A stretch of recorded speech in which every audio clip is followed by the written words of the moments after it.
जय श्री राम। आइए आगे सुनते हैं श्री शिव पुराण में। शिव योग परायण मुनि जिस देश में नित्य निवास करता है वह देश भी पवित्र हो जाता है। फिर उसकी पवित्रता के विषय में तो कहना ही क्या। अतः चतुर एवं विद्वान पुरुष सब कृत्यों को छोड़कर संपूर्ण दुखों से छुटकारा पाने के लिए शिव योग का अभ्यास करें। जिसका योग फल सिद्ध हो गया है वह योगी यथेष्ट भोगों को भोग कर समस्त लोगों की हित कामना से संसार में विचरे अथवा अपने स्थान पर ही रहे। यह विषय सुख को अत्यंत तुच्छ समझकर छोड़ दे और वैराग्य योग से स्वेच्छा पूर्वक कर्मों का परित्याग कर दे।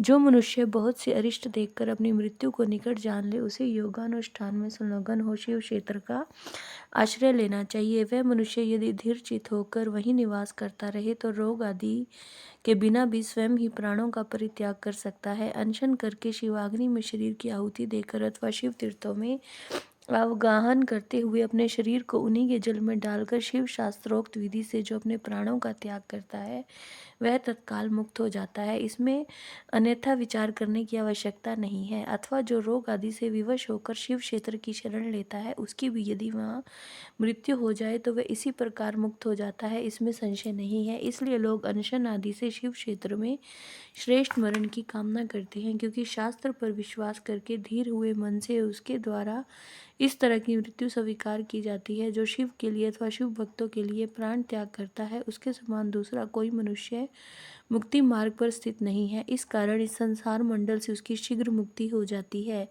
इनमें से किसी एक उपाय का किसी तरह भी अवलंबन करके अथवा विधिवत षड्व शुद्धि को प्राप्त होकर यदि कोई मनुष्य मरता है तो उसका अन्य पशु प्राणियों के समान यहाँ औधर्व दैहिक संस्कार नहीं करना चाहिए। विशेषतः उसके पुत्र आदि को उसके मरने से या शौच की प्राप्ति नहीं होती। ऐसे पुरुष के मृत शरीर को धरती में गाड़ दें या पवित्र अग्नि से जला दें या शिव स्वरूप जल में डाल दें अथवा काठ या मिट्टी के ढेले की भांति कहीं भी फेंक दें, सब उसके लिए बराबर है। यदि किसी ऐसे पुरुष के उद्देश्य से भी कोई कर्म करने की इच्छा हो तो दूसरों का कल्याण ही करें और अपनी शक्ति के अनुसार शिव भक्तों को तृप्त करें, उनके धन को शिव भक्ति ग्रहण करे। यदि उसकी संतति शिव भक्त हो तो वह भी ग्रहण कर सकती है। यदि ऐसा संभव न हो तो उसका धन भगवान शिव को समर्पित कर दें, परंतु उसकी पशु संतति उस धन को ग्रहण न करे, अर्थात शिव भक्तिहीन संतान उस धन को ग्रहण ना करे।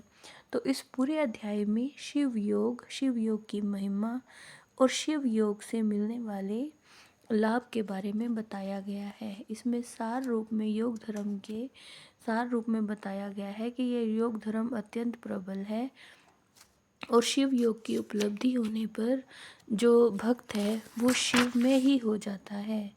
ज्ञान योग की साधना के लिए उदित हुआ पुरुष हमेशा मोक्ष को ही प्राप्त होता है। ध्याता, ध्यान, ध्येय और ध्यान प्रयोजन, इन चारों को जानकर ध्यान करने वाला पुरुष ध्यानी कहलाता है। जय श्री राम।